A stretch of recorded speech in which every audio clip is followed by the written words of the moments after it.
Olá, meninas, tudo bem?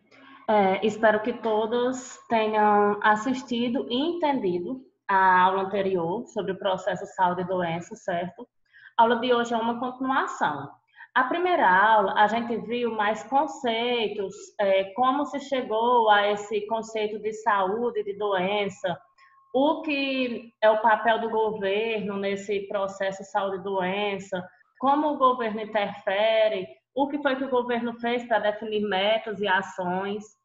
Hoje a gente vai dar continuidade, certo? A gente vai falar um pouco sobre, vamos dizer assim, os meios de vida, os estilos de vida e que vão nos levar a ter esse processo ou de saúde ou de doença.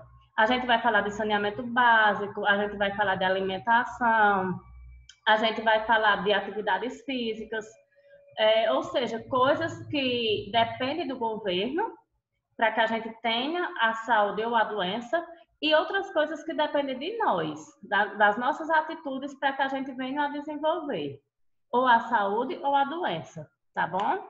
Então vamos lá. Como a primeira aula, o ideal é que vocês tenham os slides impressos. Por que é interessante? Porque à medida que eu vou falando, eu falo muita coisa, pessoal, que não tem nos slides. Então, se vocês estiverem com os slides impressos, vocês vão fazendo anotações, vocês vão grifando, e aí fica mais fácil depois para a resolução das atividades, né? Quando vocês voltarem a estudar o assunto, para vocês lembrarem de alguma coisa que eu falei, tá bom? Então, imprimam os slides e vamos começar. A gente vai iniciar falando sobre o saneamento básico. O saneamento básico e o processo saúde e doença. O saneamento no Brasil é regulamentado pela Lei 11.445. Essa lei ela é de 2007. Ela estabelece que o Plano Nacional de Saneamento Básico deve existir, certo? Ou seja, ela obriga o governo a ter um Plano Nacional de Saneamento Básico para a população. Porém, apesar dessa regulamentação, em 2016, o governo brasileiro admitiu que não conseguirá cumprir a meta de saneamento estipulada, de acordo com o plano. A meta era atender 90% do território brasileiro com tratamento e destinação do esgoto e 100% com abastecimento de água potável até 2033. Então, o que é que essa lei ela vem determinar, pessoal? Ela vem definir diretrizes para o conjunto de serviços, infraestruturas e instalações, que são abastecimento de água potável, coleta e tratamento de esgoto, limpeza urbana, manejo de resíduos sólidos, drenagem e manejo das águas da chuva. Só que, como vocês veem, esse plano ele é de 2007. Quando foi em 2016, 9 anos depois, o governo admitiu que não ia conseguir seguir esse plano. Ou seja, o governo de 2007 até 2016 teve 9 anos para implementar. E ele admitiu que não ia conseguir cumprir essa meta. A gente já está em 2020 e a gente sabe que ainda hoje essa realidade é bem distante da maioria da população, não é verdade? Então, o saneamento básico é uma coisa que depende quase que totalmente do governo. A gente precisa que o governo ele tenha atitudes para tirar as populações dessa situação e, com isso, ele venha evitar gastos desnecessários na saúde, como internações por disenterias, crianças com problemas de pele, adultos que faltam ao trabalho porque adoeceram por alguma contaminação dessas águas.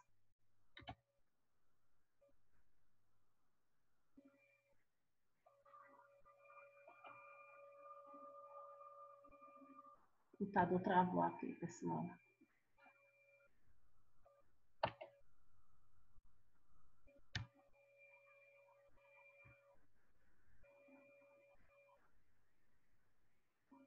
Vamos lá? Nesse segundo slide, tem um estudo que ele vem nos trazer alguns dados bem interessantes. Ele diz que 43% da população vive em cidades sem rede de tratamento de esgoto. Ou seja, pessoal, 43% é quase a metade da população do Brasil vivendo ainda hoje sem um tratamento de esgoto. É uma coisa quase que inadmissível, né, para um país como o nosso. Só que 43% da população ainda vive assim. E 83% dos brasileiros têm acesso à água tratada. Porém, 35 milhões ainda não têm esse serviço no país. Ou seja, a água tratada já chega a uma grande parte da população, que são 83%. Porém, quando a gente vê em números reais, a gente percebe que 35 milhões de pessoas ainda não têm água potável no nosso país, certo? E, de acordo com a OMS, o principal objetivo do saneamento é a promoção da saúde. Ou seja, logo aqui, a gente já vê a obrigação do governo em tratar essas águas para que se proporcione um tratamento de saúde para a população. O principal objetivo do saneamento é a promoção da saúde do homem, visto que muitas doenças podem proliferar devido à ausência desse serviço. O acesso universal ao saneamento não é apenas fundamental para a dignidade humana, mas também um dos principais mecanismos de proteção da qualidade dos recursos hídricos. Ou seja, o tratamento de água, o saneamento básico, além dele ter importância na saúde da população, ele é importante para a manutenção dos recursos hídricos, para que a gente tenha acesso à água potável, certo? E quais são as consequências que a carência de saneamento básico podem gerar? A primeira consequência é uma ameaça à saúde pública, porque a gente vai ter a proliferação de doenças, a má qualidade da água, o destino inadequado do lixo, a má deposição de dejetos e ambientes poluídos. Tudo isso, pessoal, vai gerar uma proliferação de doenças. Por exemplo, a má qualidade da água. Existe um índice no Brasil que avalia a qualidade da água no abastecimento público. Um valor abaixo nesse índice indica uma má qualidade da água para o abastecimento. Então, sempre que tem a disponibilidade de água para a população, essa água ela é medida através de um índice. E se esse índice estiver abaixo do aceitável, essa água ela não pode ser consumida. Porém, a gente sabe que muita gente ainda faz uso dessa água, mesmo que não possa, porque é a única água que chega para eles, né? Outro exemplo, destino inadequado do lixo. Se eu jogo o lixo em destinos inadequados, esse lixo ele vai contaminar a água, vai contaminar o solo, vai contaminar o ar e prejudica a saúde, poluindo o meio ambiente e levando ao contágio de doenças. Então, vejam que é um problema que universal, que ameaça a saúde pública, levando a população a ter verminoses, a ter cólera, a ter a febre tifoide, a ter a malária. Todas são doenças, pessoal, que são geradas através da falta de saneamento básico.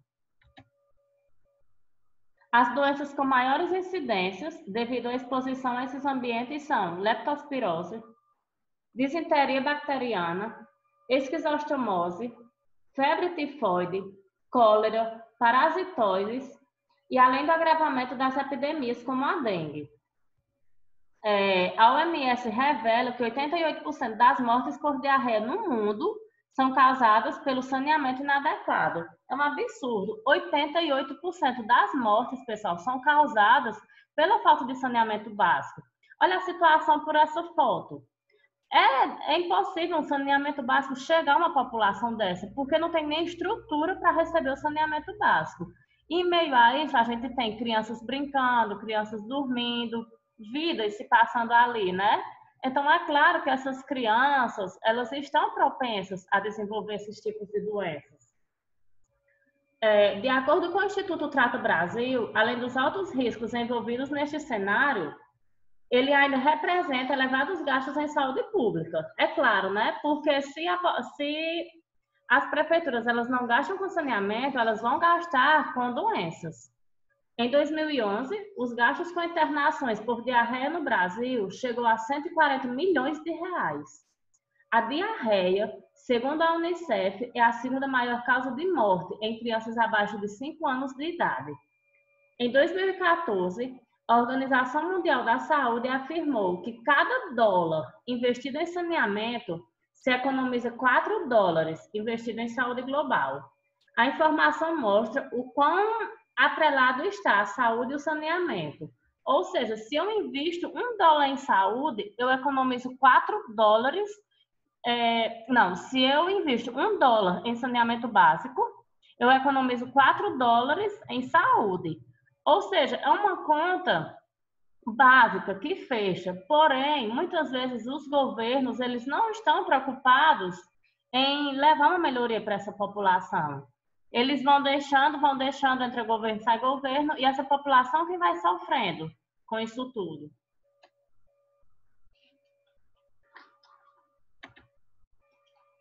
Outra consequência que a carência de saneamento básico pode gerar, a desigualdade social. 90% dos esgotos em áreas irregulares não são coletados nem tratados. Essa é uma informação do Instituto Trata Brasil. Foi feito em 2016 esse estudo. Os serviços de abastecimento de água não chegam nesses locais. E o que chega vem de furto, por meio de ligações clandestinas. Ou seja, esse pessoal ele já não tem tratamento de lixo nem de esgoto. E também não tem acesso à água potável. Quando tem, é uma água que chega através de roubo. Eles furtam as águas, eles fazem ligações clandestinas, porque eles precisam da água e não têm. Então, são impactos alarmantes. Esgoto correndo a céu aberto, ligações ilegais, lixo sendo jogado em locais inapropriados, ou seja, vai virando uma bola de neve. Um esgoto a céu aberto, aí já vem proporcionando o acúmulo de lixo, desenvolvimento de doenças, aí esse pessoal não tem acesso à água potável, então é uma população que está constantemente em contato com processos de doença. Fica bom de uma diarreia, adoece de um problema de pele. Fica bom de um problema de pele, adoece de uma leptospirose. Então, é um problema cíclico, né?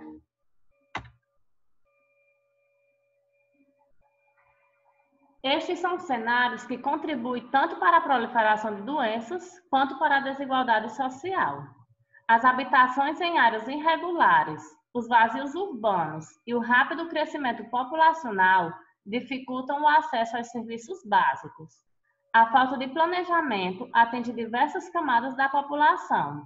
As classes de baixa renda são as mais afetadas e as áreas irregulares, com riscos de deslizamento e inundações, são excluídas do planejamento, visto a dificuldade técnica para levar esse serviço. Então, pessoal, quando a gente vê isso aqui tudo, a gente entende que tem muitas barreiras para que ocorra a implantação do saneamento básico, o que leva uma parte da população a viver com essas dificuldades e essa desigualdade social. Outra consequência que a carência de saneamento básico pode gerar é a poluição dos recursos hídricos. Mesmo com a ONU declarando que o acesso à água potável e ao saneamento básico é um direito essencial do ser humano, ainda existem muitas pessoas que não sabem o que é possuir água tratada em suas residências. Então, a poluição é gerada pela falta de tratamento de esgoto. Esgotos sanitários e o lixo doméstico são jogados nos rios. E uma grande preocupação com isso é quanto à saúde pública, porque o esgoto a céu aberto ele gera uma poluição, na verdade, e essa poluição, ela não atinge não só a periferia, atinge também os grandes centros.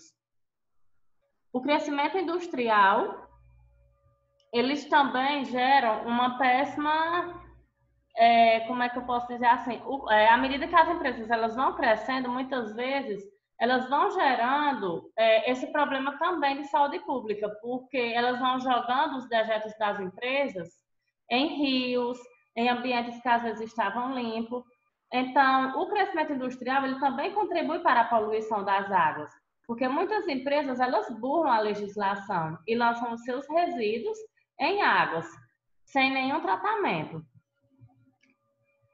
Pesquisas realizadas pela Unesco mostram que o consumo de água aumenta numa proporção de 2 vezes o crescimento populacional.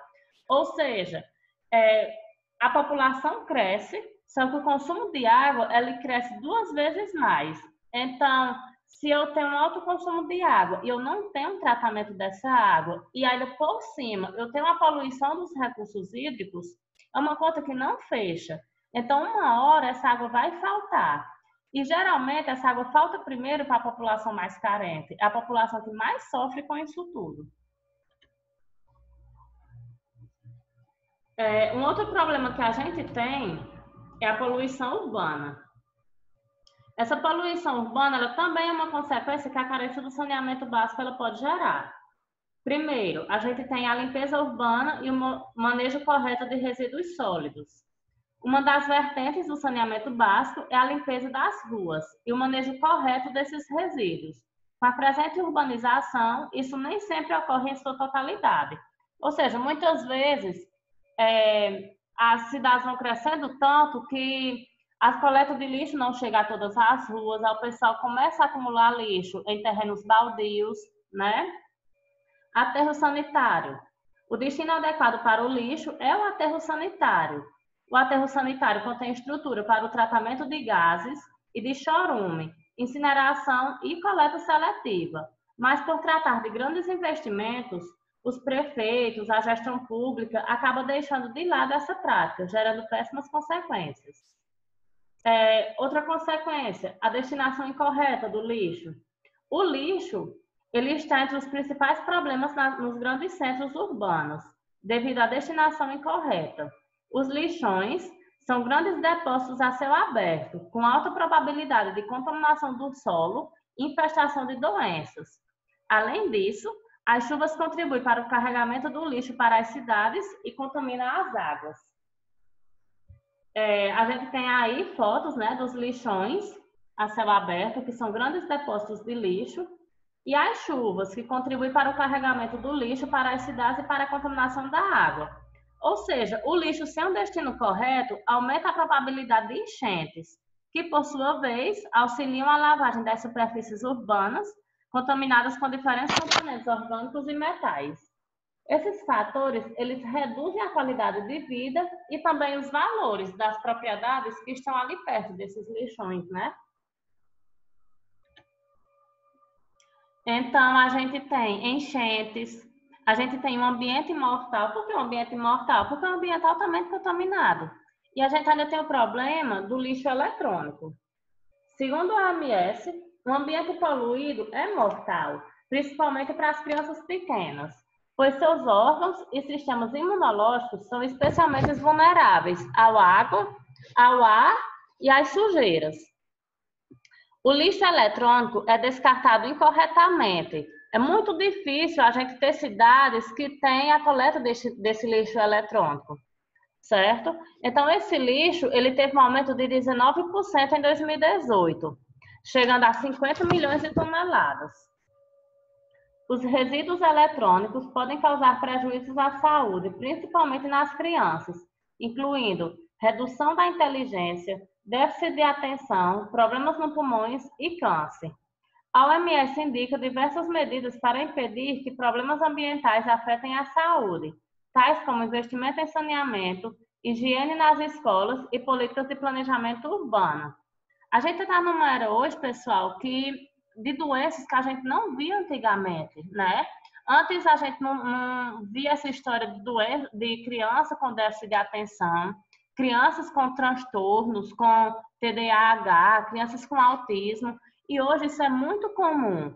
E quando a gente vem para um problema básico, que é o lixo, que é o descarte desse lixo, a gente começa a perceber que esse problema está ligado muitas vezes diretamente ao desenvolvimento dessas doenças nas crianças.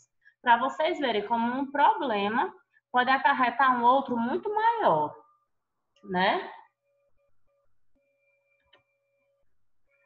Outra consequência é a improdutividade. Ou seja, como assim essa improdutividade? Porque eu vou ter perda de produtividade e renda, saneamento básico, ele vai melhorar a saúde, evitando doenças, mortes e amplia oportunidades econômicas e produtividade. Uma redução de 10% nas perdas com vazamentos, roubos, ligações clandestinas, falta de medição ou medição incorreta no consumo de água no Brasil reduz o equivalente a 42% do investimento realizado no sistema de abastecimento de água no país. Segundo uma pesquisa feita, pessoal, A renda no Brasil, ela aumentaria em 6% se todos os brasileiros tivessem os serviços básicos. Aí você me pergunta, sim, mas como assim aumenta? Aumenta, pessoal, porque uma pessoa que tem acesso a esses serviços básicos são pessoas que não iam faltar ao trabalho porque estavam doentes, o governo ia gastar menos com essas pessoas. Então, 11% das faltas dos trabalhadores estão relacionadas a problemas causados por falta de saneamento. 217 mil trabalhadores se afastam de suas atividades anualmente, devido a problemas gastrointestinais ligados à ausência de saneamento. Isso afeta diretamente a economia. Ao ter acesso à rede de esgoto, um trabalhador aumenta sua produtividade em 13% e resulta em 3,8% de ganho salarial, por diminuição de faltas.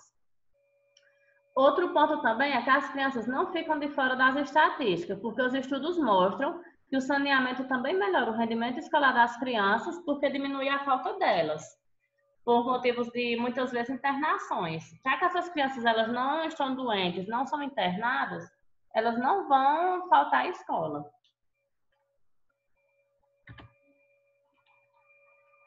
Aqui a gente vai iniciar a falar sobre a seleção, descarte e reciclagem do lixo e o seu impacto na saúde. Um dos grandes problemas da atualidade é o lixo. O homem coloca o lixo para o lixeiro ser uma seleção. Isso não é um descarte correto. Você pega, você mistura papel, resto de comida, alumínio, pilha, junta tudo e simplesmente bota na porta para que o lixeiro passe e pegue. Então, esse descarte ele não é correto. O lixo, geralmente, são também jogados nos terrenos, principalmente o pessoal que mora em sítio, mora em ruas mais afastadas, tem o lixo jogado nos terrenos. Cada um de nós brasileiros produz mais ou menos 500 gramas de lixo todos os dias. Então, você imagina, sua casa tem 4 pessoas, já são 2 quilos de lixo todo dia. Aí, um mês tem 30 dias, 2 quilos de lixo, 60 quilos de lixo por mês em uma casa. Aí você vai fazendo as contas, quanto não dá, né, em um ano. Então, só na cidade de São Paulo são produzidas 12 mil toneladas de lixo por dia.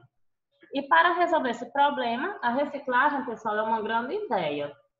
Um dos grandes problemas da atualidade é realmente o lixo e a gente tem que ver como que a gente pode fazer para que esse problema ele venha diminuindo.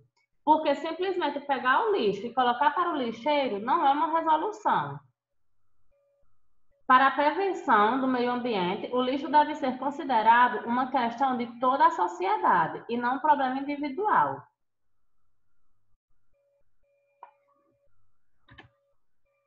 Aqui nesse quadro, eu vou passar ele bem rapidinho, mas depois vocês podem voltar para vocês dar uma olhada como é absurdo. Por exemplo, o aço, ele leva mais de 100 anos para ser degradado no meio ambiente.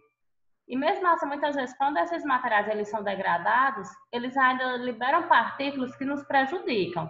Um chiclete, 5 anos. Né? Esponjas, tempo indeterminado, nem conseguiram calcular quanto tempo leva. Filtros de cigarros, 5 anos, para aquele filtrozinho de cigarro ser totalmente degradado pelo meio ambiente. Papel e papelão, 6 meses. Metais, 450 anos. Ou seja, joga uma pilha no meio ambiente, aquela pilha vai ficar ali uma eternidade. Né? Então, a gente tem que ter atenção para isso, a gente tem que pensar mais.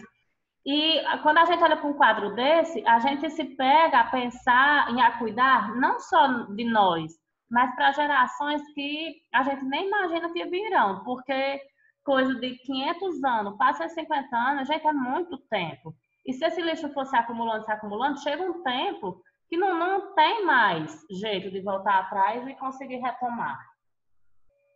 A gente vê aqui o alumínio, ele leva até 500 anos para se degradar.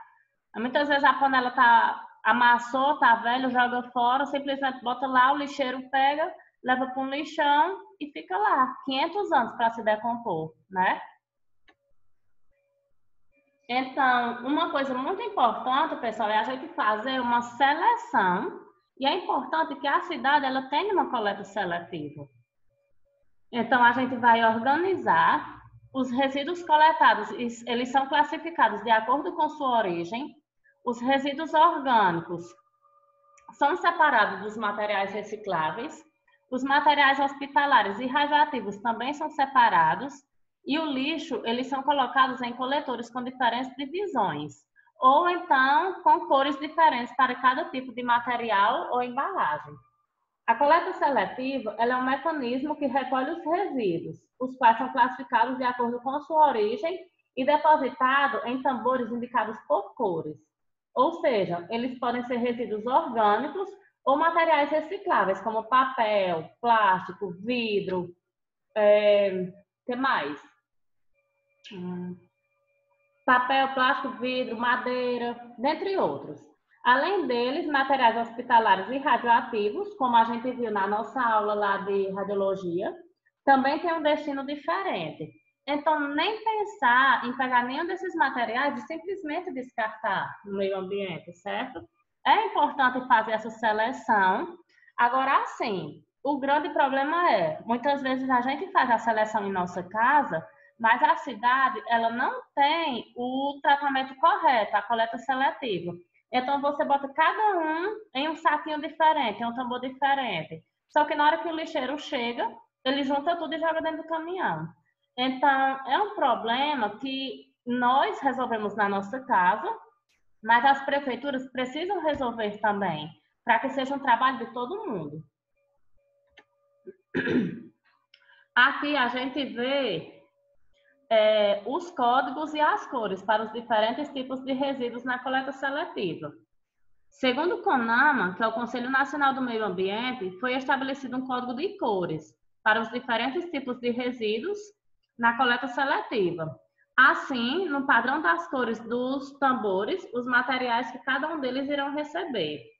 Além desses tambores específicos para os materiais, existem outros. Por exemplo, tambores para óleo, para pilhas, baterias, certo? Muitas vezes, as próprias empresas que trabalham com esses produtos os recebem de volta depois de usados. Tem muita empresa que ela recebe o óleo para fazer sabão. Tem muita empresa. No shopping mesmo do Juazeiro, quando estava funcionando, eu lembro que várias vezes que eu fui lá, estava tendo a coleta de óleo. Você ia com o óleo, você deixava lá e esse óleo ele era transformado em sabão depois. A questão do descarte de baterias, de lixo tecnológico, celular que não presta mais, tem muitas empresas que recebem esse lixo. Tem outras empresas que muitas vezes você está com um celular que não funciona e ela recebe e ela até converte aquele celular em bônus para você ter um celular novo e ter um desconto. Então, o lixeiro azul é para papéis e papelões, verde, vidros, vermelho, plásticos, amarelo, metais, marrom, resíduos orgânicos, que são resto de comida, preto, madeiras, cinza, materiais não reciclados, branco, lixos hospitalares, laranja, resíduos perigosos e roxo são os resíduos radioativos. Então, assim, por cor é muito difícil também decorar. Então, quando a gente quer fazer isso na nossa casa, a gente pode colocar uma imagem, né, que representa, eu tenho um tambor preto, eu vou colocar o desenho da madeira, que eu sei que todo o resto de madeira eu vou depositar ali, certo? Então, a seleção e a coleta seletiva é uma maneira ecológica e adequada de se pensar no descarte do lixo. Vai evitar a poluição do solo e das águas. E aqui a gente tem a teoria dos 3 R's, que é reduzir, reutilizar e reciclar. A coleta seletiva ela serve para organizar de forma diferenciada os resíduos que podem ser reciclados. Então, eu vou reduzir, que é uma mudança de hábito de consumo, reduzindo assim a proliferação de lixo. Como é que eu posso reduzir? Por exemplo, em vez de eu vou comprar uma cajuína, em vez de eu comprar uma cajuína de 1 litro numa garrafa de plástico, eu posso comprar naquela garrafa de vidro, que é uma garrafa retornável, então eu estou reduzindo. Reutilizar, reutilização de materiais, como sacolas de supermercados, potes de vidro, potes de plásticos, dentre outros. E reciclar é através do processo artesanal industrial, onde eu transformo o material já usado em um novo produto. E quando a gente olha para essa imagenzinha ao lado, a gente vê que tem mais um R, que é o R do recusar e o R do repensar. Então, em vez de 3 R, a gente tem 5. Repensar, eu preciso mesmo daquele material para eu comprar, porque sempre que eu compro alguma coisa, aquilo gera um lixo depois. E eu posso recusar. Não, eu não preciso disso agora. Então, eu estou repensando os meus hábitos, eu estou recusando produtos que muitas vezes só vão fazer mal ao meio ambiente. Eu passo a comprar materiais reciclados, isso ajuda muito o meio ambiente, certo? Então, quais são os benefícios da coleta seletiva? Promover a consciência ambiental dos cidadãos, evitar a contaminação do solo e da água, evitar o desperdício dos recursos naturais não renováveis, promover a reciclagem, melhorar a economia e aliviar e prolongar a vida útil dos aterros sanitários. Reciclagem. A reciclagem consiste no reaproveitamento de materiais para a fabricação de matéria-prima. Os materiais como vidro, plástico e papel são reutilizados para gerar outro material. A coleta seletiva é a separação dos materiais e a reciclagem é a transformação desses materiais que podem ser reaproveitados. Cerca de 35% do lixo coletado poderia ser reciclado ou reutilizado, e outros 35% poderiam virar adubo. Ou seja, 70% da poluição do meio ambiente iria se transformar em algo útil e limpo para todo mundo. Isso se chama reciclagem. É a maneira mais inteligente de dar adeus ao lixo. Na reciclagem, o lixo é tratado como matéria-prima, que será reaproveitada para fazer um outro produto. A vantagem é a diminuição da quantidade de lixo que vai para os lixões, os recursos naturais são poupados, reduz a poluição do mundo e, além disso, ainda pode gerar empregos. Mas o complicado, como eu falei, é fazer isso em grandes cidades, às vezes até na nossa, porque não tem uma coleta, não tem muitas vezes um processo de reciclagem na cidade.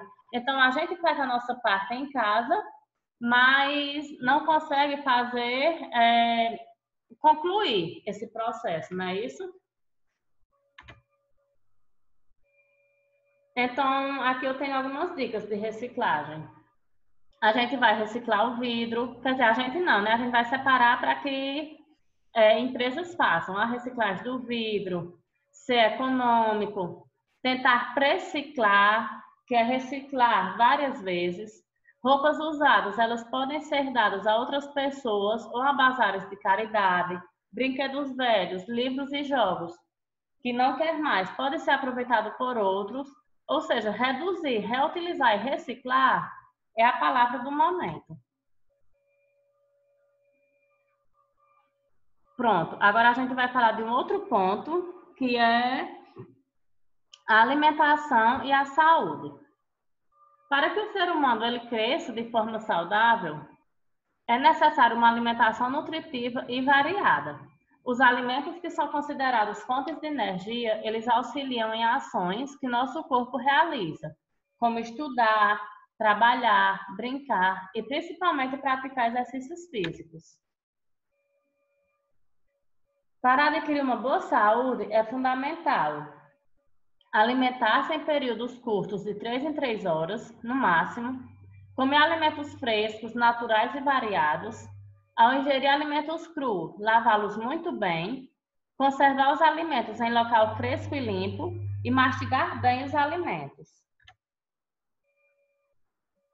Aí a gente tem aqui o valor nutritivo dos alimentos, ou seja, as frutas, elas acumulam grande quantidade de água e sais minerais, principalmente ferro, cálcio, sódio e potássio. O ferro, ele auxilia na oxigenação do organismo, ajudando, por exemplo, no desempenho do cérebro. As frutas, elas também fornecem calorias, fibras e vários outros nutrientes que regulam outros mecanismos e podem prevenir doenças. Os nutricionistas, eles recomendam a ingestão diária de pelo menos 5 porções de frutas, para compor uma dieta balanceada. Só que essas frutas em paralelo com outros alimentos, como hortaliças, carnes, derivados do leite. Os alimentos, eles possuem diferentes nutrientes, classificados em macronutrientes e em micronutrientes. Os macros são aqueles nutrientes que o nosso corpo necessita em grande quantidade. E os micros são aqueles que o organismo necessita em pouca quantidade. Por exemplo, macronutrientes, o carboidrato, lipídio e proteína. Onde é que eu encontro o carboidrato? No arroz, no pão, no macarrão. Os lipídios, no abacate, em óleos, castanhas. As proteínas, na carne, no ovo. E as vitaminas e os sais minerais, todos são micronutrientes. E todos os alimentos, eles possuem vitaminas e sais minerais. Todos os alimentos que eu digo alimentos não industrializados, que muitas vezes tem alimento, por exemplo, salgadinho, que não tem nada disso dentro, só tem sódio, né? Então, quando eu falo todos os alimentos, eu estou falando alimentos como frutas, verduras, carnes, certo? Então, os alimentos, eles são importantes para a nossa saúde, porque quando eu tenho o excesso ou a falta de algum alimento, eu posso desenvolver um problema chamado de desnutrição ou obesidade, que são doenças nutricionais ocasionadas pela falta ou pelo excesso de alguns nutrientes. Então, o corpo, ele sofre com essas consequências. A desnutrição ocorre quando uma pessoa apresenta a deficiência de algum nutriente, podendo levar a problemas fisiológicos, que em casos graves pode desencadear na morte do paciente. E a obesidade, que é uma doença caracterizada pelo excessivo acúmulo de gordura corporal e é um fator de risco para várias doenças. Há várias causas para o surgimento da obesidade. E as doenças que ela pode desencadear são doenças cardiovasculares, hipertensão, aterosclerose, diabetes, apneia do sono.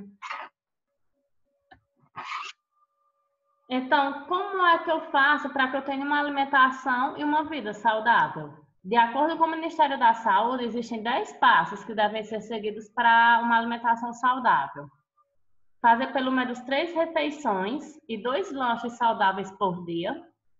Inclua diariamente 6 porções do grupo de cereais, como batatas, raízes, nas refeições. Dá preferência aos grãos integrais e aos alimentos na sua forma mais natural. Comer diariamente pelo menos 3 porções de legumes e verduras como parte das refeições e 3 porções ou mais de frutas nas sobremesas e lanches. Comer feijão com arroz todos os dias ou pelo menos 5 vezes por semana. Consumir diariamente 3 porções de leite e derivados e 1 porção de carnes, aves, peixes ou ovos. Consumir no máximo 1 porção por dia de óleos vegetais, azeite, manteiga ou margarina. Evitar refrigerantes e sucos industrializados, bolos, biscoitos, doces e recheados, sobremesas doces e outras guloseimas. Diminuir a quantidade de sal na comida e retirar o saleiro da mesa. Evitar consumir alimentos industrializados com muito sódio. Beber pelo menos 2 litros de água por dia e praticar pelo menos 30 minutos de atividade física todos os dias, evitando bebidas alcoólicas e fumo. Quanto maior o grau de escolaridade, maior a expectativa de vida e menor a probabilidade de adoecer. Jovens com idade média de 25 anos que não haviam concluído o ensino médio tinham expectativa de vida 9 anos menos do que pessoas da mesma idade com curso universitário. Índices de doenças são maiores entre pessoas que não concluíram o ensino médio do que entre aquelas que terminaram o curso superior. A prevalência de diabetes em 2011, por exemplo, foi de 15% nos adultos sem ensino médio, em comparação com 7% dos graduados. A educação possibilita a pessoa a ter acesso a maiores redes de cuidado e a mais informações sobre como prevenir e tratar determinadas doenças. O investimento em educação ajuda na prevenção de doenças e no aumento da expectativa de vida. Então, aqui analisando o estudo que foi feito no Brasil, percebeu que quanto mais renda, quanto maior a renda, no caso dos homens, mais gordos, mais obesos esses homens eram. Já quando esse índice vem para as mulheres, percebe-se que essas mulheres elas são mais gordas e mais obesas à medida que elas têm uma renda menor. Ou seja, o homem, quanto mais dinheiro ele tem, mais ele se descuida. Come qualquer tipo de comida, bebe muita cerveja. Já a mulher, quando ela tem um poder aquisitivo maior, ela já procura se cuidar, né? Ela procura fazer uma dieta, ela procura ir em uma academia, ela procura comer melhor. Então, a gente tem esse contraste da diferença entre homem e mulher, certo? E o poder aquisitivo. No Brasil, a baixa escolaridade é um fator explicativo da obesidade, principalmente entre as mulheres. A escolaridade influencia hábitos saudáveis. O consumo regular de frutas e hortaliças é menor entre as pessoas que têm menos escolaridade. Hábitos alimentares incentivam os exercícios físicos ainda na infância. Ou seja, quando eu tenho desde criança o tratamento com essas crianças, ensinando a comer verduras, a comer frutas, e esse projeto ele vem desde a escola, são crianças que vão se tornar adultos cuidadosos. Ou seja, eles vão melhorar os hábitos e o estilo de vida. Então, crianças que têm educação, jovens que têm uma educação, pessoas que são formadas, geralmente são pessoas que têm hábitos mais saudáveis do que aquelas pessoas que não têm tanto acesso à educação. A importância da atividade física para a saúde. A prática de atividade física faz bem para a mente e o corpo. Os benefícios vão muito além de manter ou de perder o peso. Quais são as vantagens de fazer exercício físico? Redução do risco de pressão alta, redução do risco de doenças cardíacas, redução do risco de acidente vascular cerebral, diabetes, câncer, depressão, fortalecimento de ossos e músculos, reduzir a ansiedade e estresse, melhorar a disposição, estimular o convívio social. A prática de atividades físicas é fundamental para a melhoria da qualidade de vida. A combinação de dieta balanceada e rotina de exercícios físicos resulta em um organismo saudável e na prevenção de doenças. Uma rotina de exercício deve ser adotada por pessoas de todas as idades. O sedentarismo possui alta incidência na população, sendo considerado um problema de saúde pública. Estima-se que no Brasil 46% da população seja sedentária. E a falta de atividade física também contribui para a obesidade, que é o acúmulo de gordura e o excesso de peso, como a gente já viu. Então, a Organização Mundial da Saúde, ela recomenda que faça-se 150 minutos semanais de atividade física, leve ou moderada, e 75 minutos de atividade física de maior intensidade por semana. 1 a cada 2 adultos não praticam o nível de atividade física recomendada pela OMS. E pessoas sedentárias têm de 20 a 30% mais risco de morte por doenças crônicas, como doenças do coração e diabetes, do que as pessoas que realizam ao menos 30 minutos de atividade física 5 vezes por semana. Ou seja, meia horinha de atividade física todo dia pode salvar muita gente de morrer de problemas cardíacos e de diabetes. E como eu começo a praticar essa atividade física? Encontrar um local adequado para praticar, como parques, praças. Começar com uma atividade que não exija autopreparo físico. Praticar atividade física perto de casa, não exigindo grandes deslocamentos, o que ajuda na manutenção do hábito. E procurar atividades realizadas por várias pessoas. Isso pode aumentar o estímulo para que você não falte essa atividade. Com a rotina repleta de coisas para fazer, né, o tempo para atividade física fica comprometido. Mas o ideal é praticar algum tipo de atividade física que movimente grandes grupos musculares, como, por exemplo, natação, caminhada, bicicleta. Procurar adotar os 30 minutos de atividade física no dia a dia. E algumas tarefas simples e rápidas podem ajudar no início, como, por exemplo, optar por caminhadas, fazer uso de escadas ao invés de elevadores, andar de bicicleta, procurar a companhia de outras pessoas para realizar as atividades. Antes de iniciar uma atividade física, especialmente aquelas mais pesadas, é recomendável consultar um médico. O mesmo vale para pessoas que possuem algum tipo de doença cardíaca, diabetes ou problemas nos ossos. É fundamental ainda beber bastante água e ter uma alimentação saudável. Lembre-se que dieta balanceada também é indispensável para a manutenção da saúde, como a gente já viu. Então, quais são os perigos de ficar parado?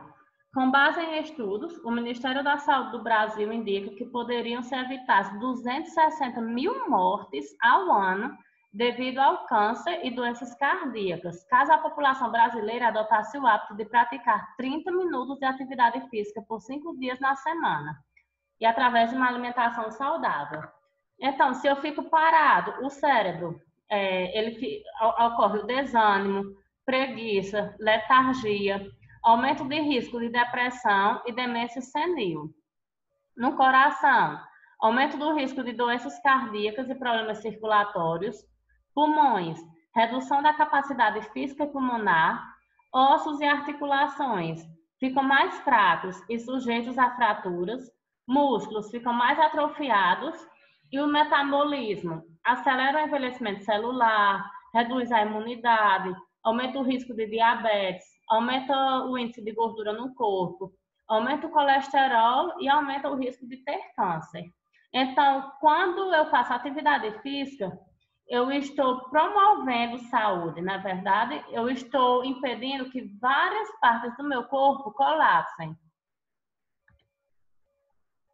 Agora a gente vai falar de alcoolismo, tabagismo e automedicação e o impacto desses na saúde. O consumo, a gente vai começar pelo álcool, tá, pessoal? Tá grifadinho aqui em cima. O que eu for falando é o que vai ficar grifado. A gente vai começar pelo alcoolismo. O consumo abusivo de bebidas é maior entre quem tem mais escolaridade. Olha só que interessante. O consumo abusivo de bebidas é maior entre pessoas que têm mais escolaridade. 22% da população com 12 anos ou mais de estudo e 15% dos que têm até 8 anos de estudo já tiveram índices de consumo excessivo.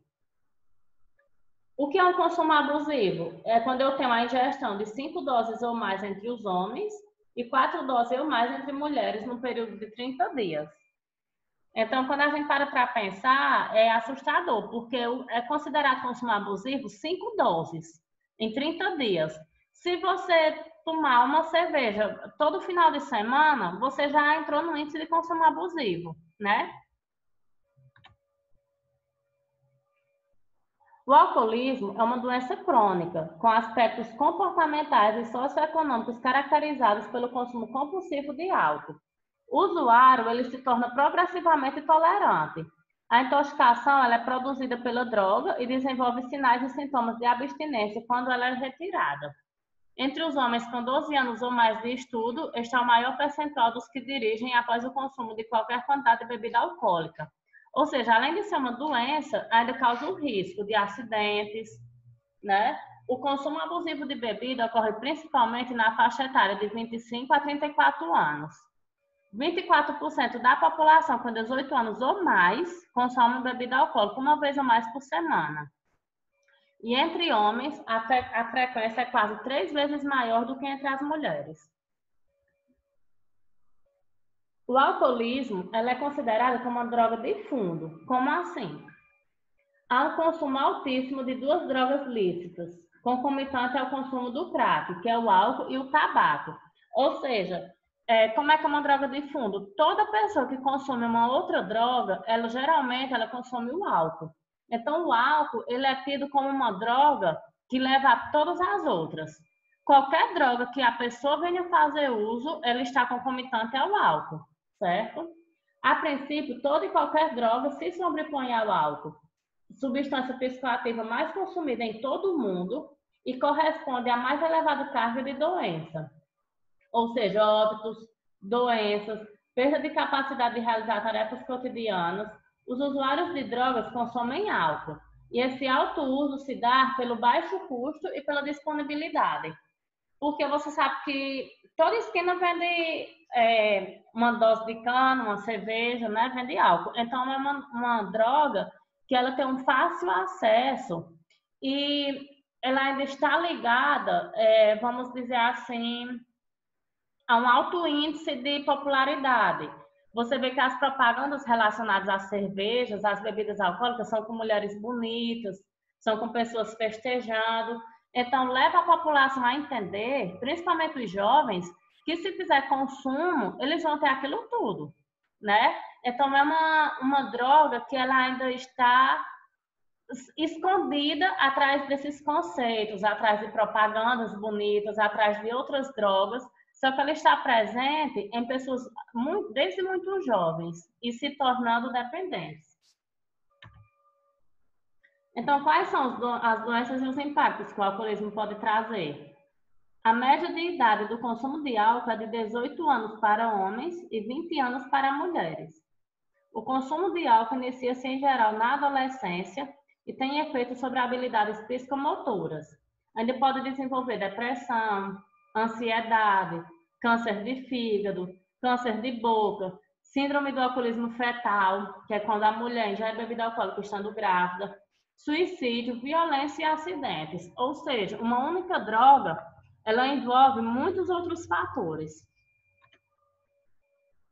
Aqui a gente vê a relação de jovens com o álcool.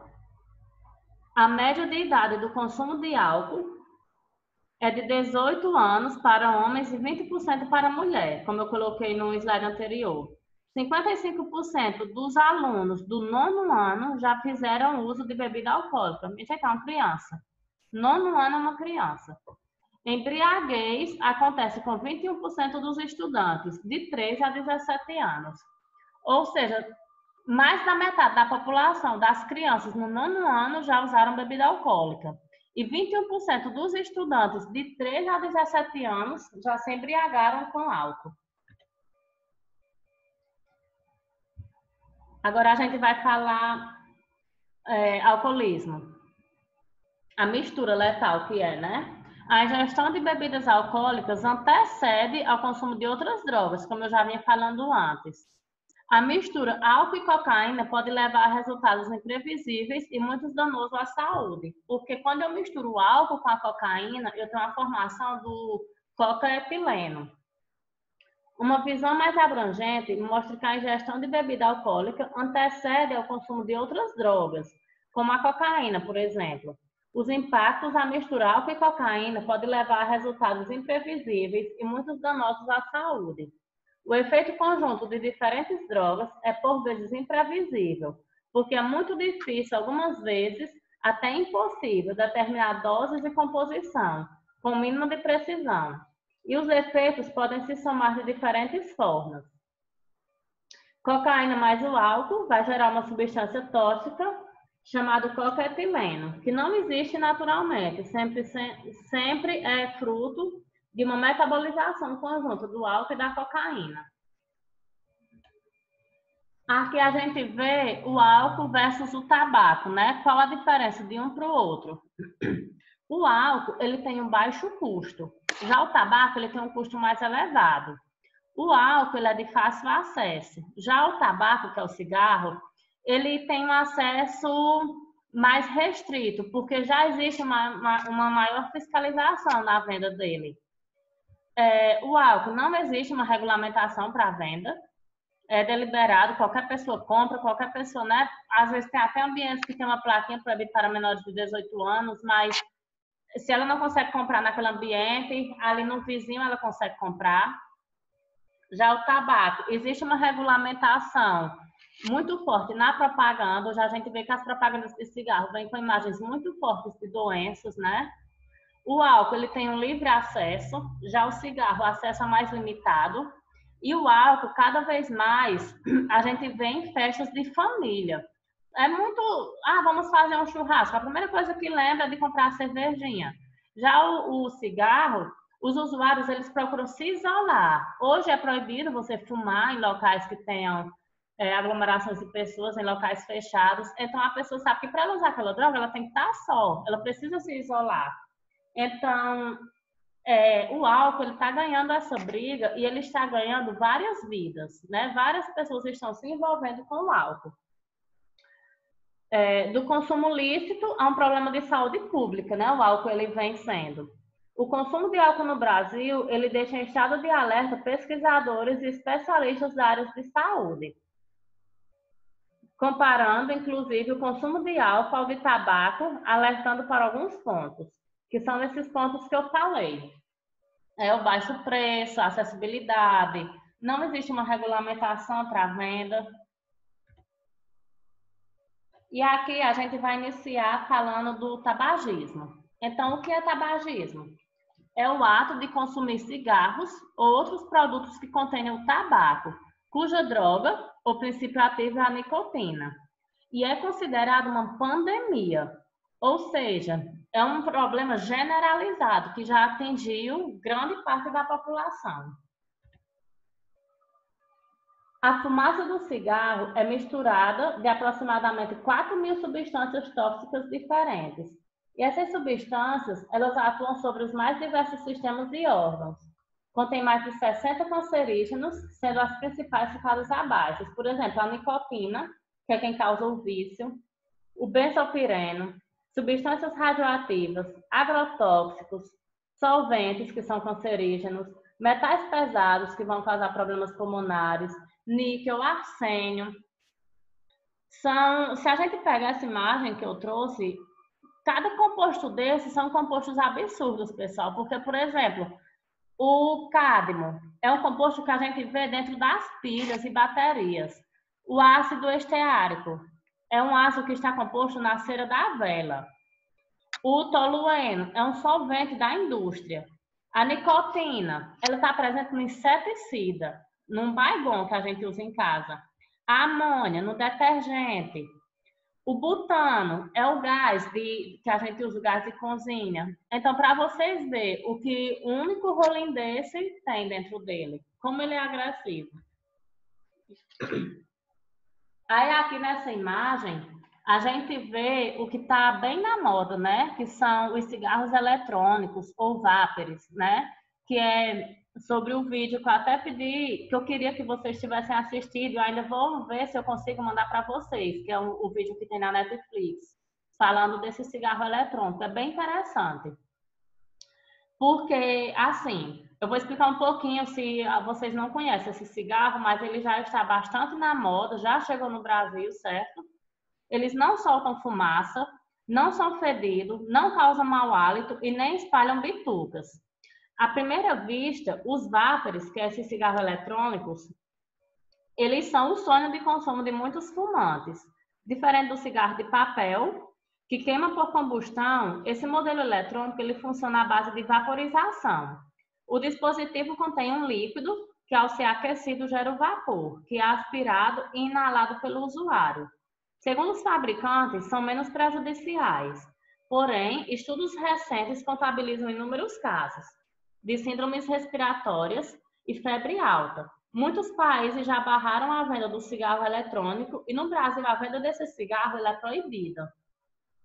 Então, é a digitalização das coisas, né? O cigarro passou de papel para um cigarro eletrônico. Aí tem já muitos jovens usando, principalmente em boates, em festas, e vem com o conceito de que não faz mal. Porém, já existem vários estudos acerca desse cigarro provando que eles fazem mal e pior ainda, não se sabe nem o quanto de mal que ele faz. Porque, como é uma coisa nova, vamos dizer assim, né? É uma coisa que ainda não tem vários estudos acerca. Então, já teve pacientes que depois do uso desenvolveu febre alta, desenvolveu sérios problemas respiratórios. Então, é uma novidade que vem também nessa questão de saúde e doença. Então, quais são os derivados do tabaco que a gente tem? O tabaco ele pode ser de diversas maneiras consumido, de acordo com sua forma de apresentação. Pode ser inalado, como por exemplo o charuto ou cigarro de palha. Pode ser aspirado, como no caso o rapé, que é esses que parecem uma latinha. e pode ser mascado, como fumo de rolo. Todas essas formas, elas são maléficas à saúde. Tanto o inalado, como o aspirado, como o mascado. Eles fazem mal à saúde. Como eu estava falando, olha só a propaganda do cigarro, né? Ela traz geralmente uma imagem muito forte. E ela vem pedindo para parar de fumar, vem com o número do Disque Saúde, vem dizendo que o Ministério da Saúde adverte. Então, assim, a questão do tabagismo, ela hoje é vista como um horror, como horrorizada.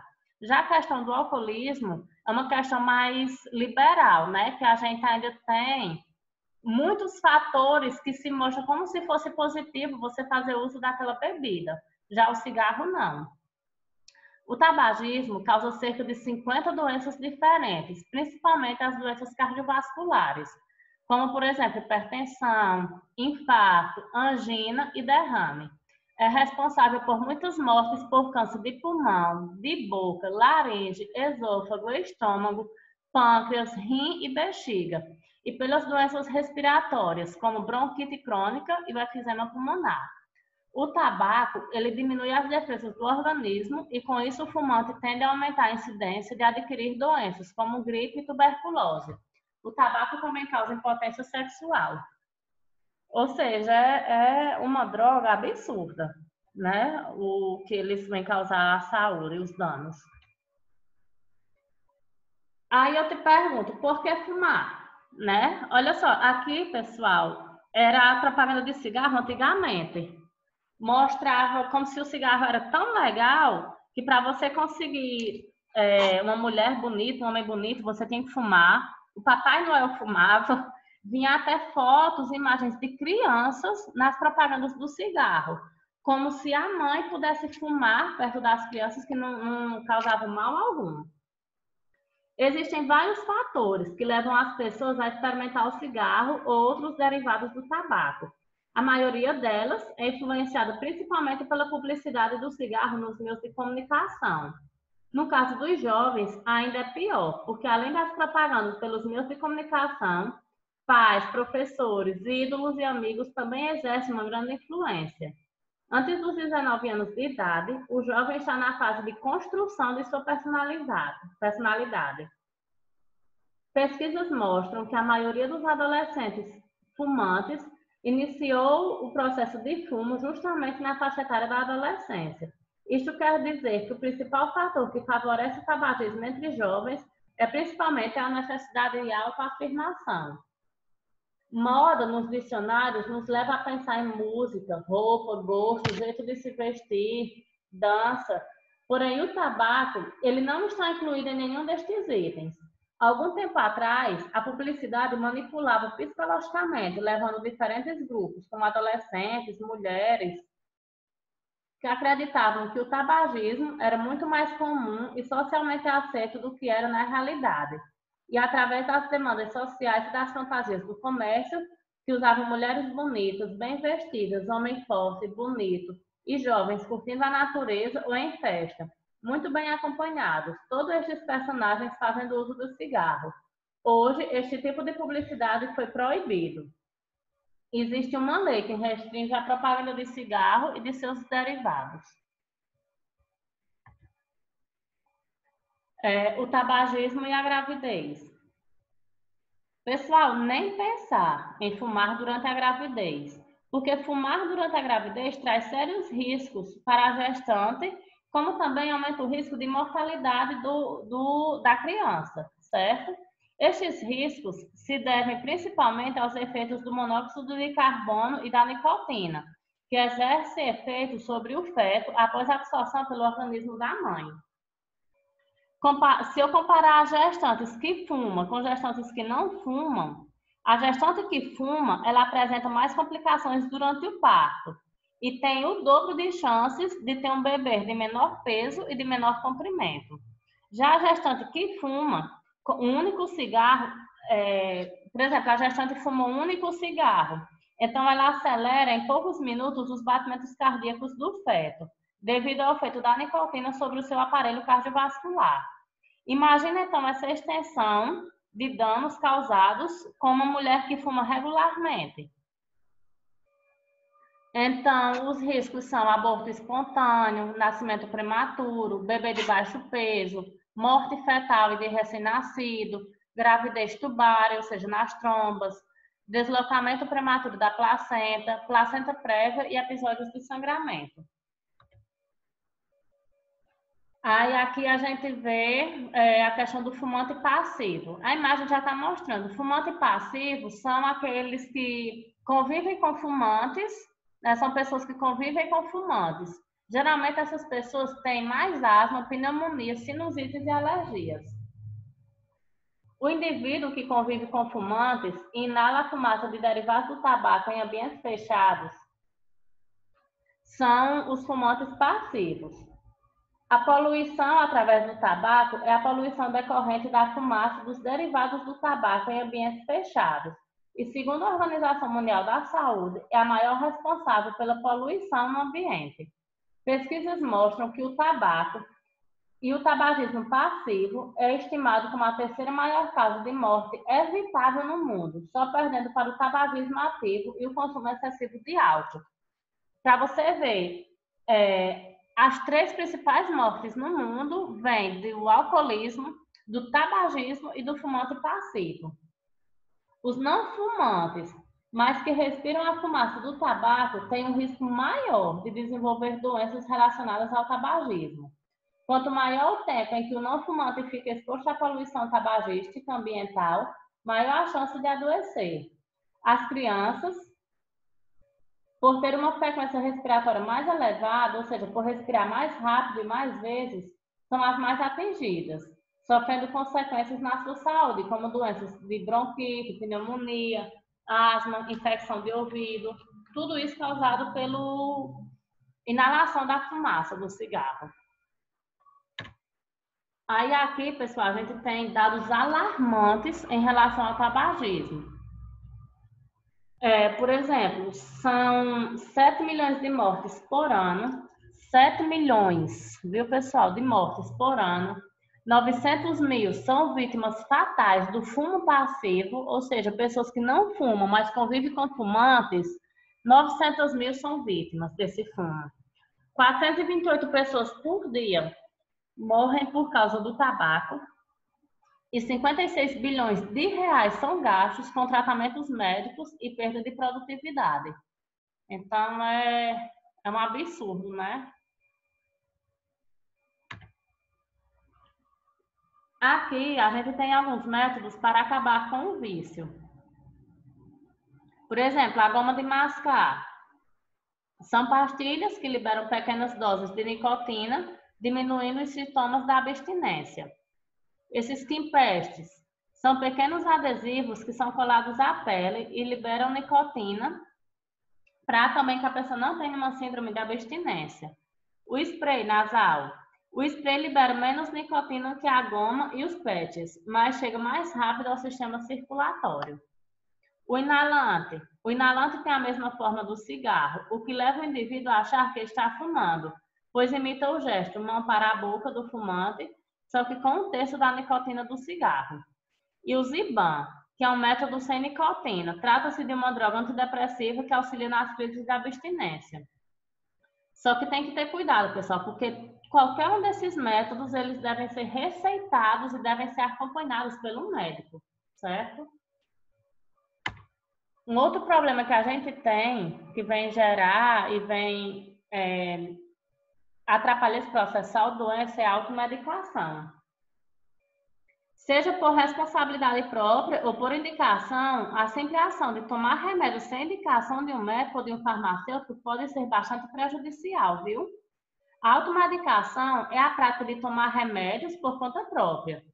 Segundo a Vigilância Sanitária, os medicamentos de venda livre, apesar de eles serem de venda livre, de não precisarem de uma receita para ser comprado e estar exposto, né, nos balcões das farmácias, eles podem trazer sérias complicações à saúde.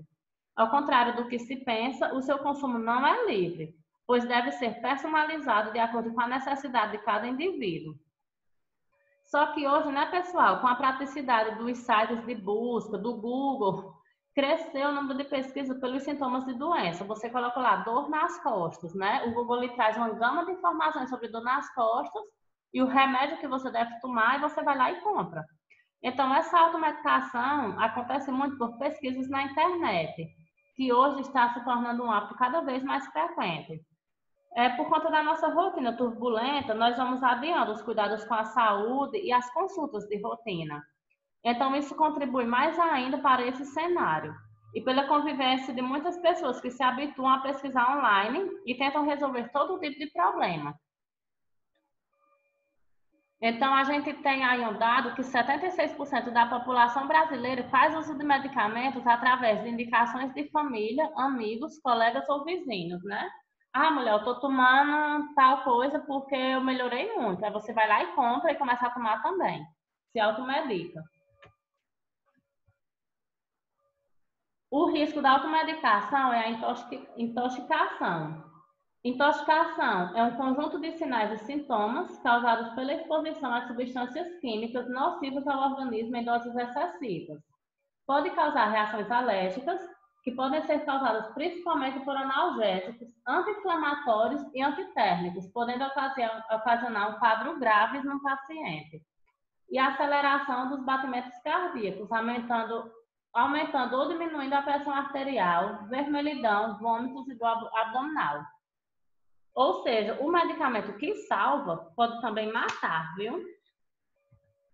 Interação medicamentosa. O medicamento pode reagir quando entra em contato com outro medicamento, com alimentos ou com drogas. Por exemplo, tem gente que termina de beber, aí para não dar ressaca, toma medicação por cima. Pode ter uma interação medicamentosa e essa pessoa pode vir a ter uma reação muito grave. A idade também aumenta a probabilidade de ocorrência das reações e complicações. Por exemplo, quando eu automedico uma criança, o organismo dela muitas vezes é frágil frente àquele medicamento. Então, ela pode vir desenvolver uma reação muito séria.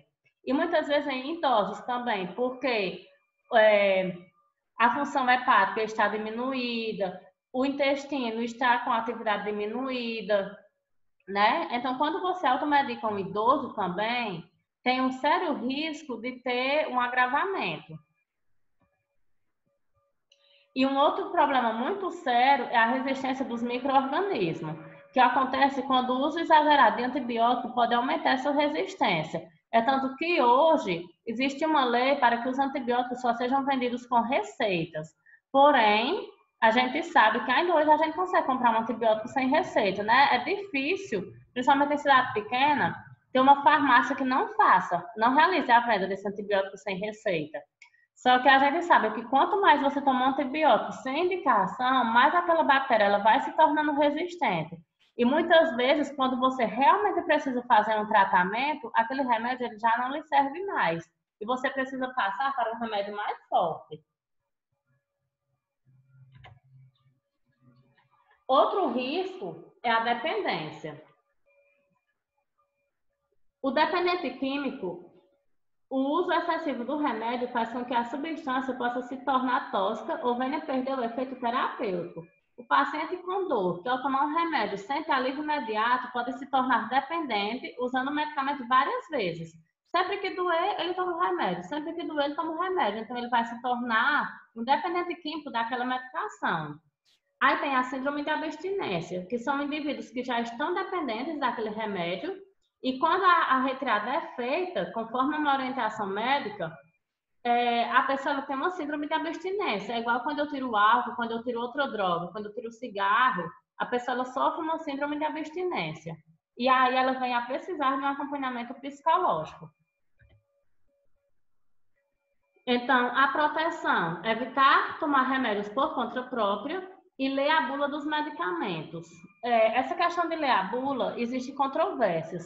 Tem pessoas que indicam ler a bula dos medicamentos, profissionais de saúde que indicam, porque assim, quando você lê a bula, você sabe com que aquele medicamento interage, você tem uma noção maior do que você pode comer, do que você não pode, do que você pode tomar, do que você não pode, quando você faz uso daquela medicação. E já tem um outro grupo de pessoas que não indicam ler a bula, por quê? Na bula, quando a gente lê, vem dizendo assim, esse medicamento pode causar vômito, fadiga, sono. Aí muitas pessoas desenvolvem os sintomas depois que leu a bula. Diz, não, na bula diz que causa sono. Então a pessoa ela, fixa tanto aquela ideia que ela desenvolve como é que eu posso dizer? Aquele que vem dizendo na bula, muitas vezes só por ter lido. Então a questão de ler a bula dos medicamentos ainda é uma questão de que não tem um acordo total. Então, pessoal, para que eu tenha um processo de saúde completo no meu organismo, o que é que eu preciso? Beber água, ativar a mente, tomar sol, praticar terapia do riso, organização dentro e fora, alimentar-se bem, mexer o corpo, respeitar o seu tempo, manter laços, amar as pessoas, dormir bem e pensar positivo, certo? Então, essa aula é uma aula que ela serve muito para o eu de vocês, para cada uma de vocês. É bem interessante vocês pegarem todos os pontos dessa aula e tentar aplicar na vida de cada uma, e daí a gente vê uma grande melhora no nosso processo saúde e doença. Muitas doenças a gente pode evitar se a gente conseguir seguir essa aula de hoje, certo? Então a gente finaliza por aqui. Fiquem com Deus. Até uma próxima, tá bom, pessoal? E eu vou deixar a atividade no grupo, tá certo? Beijo para todos vocês. Obrigada.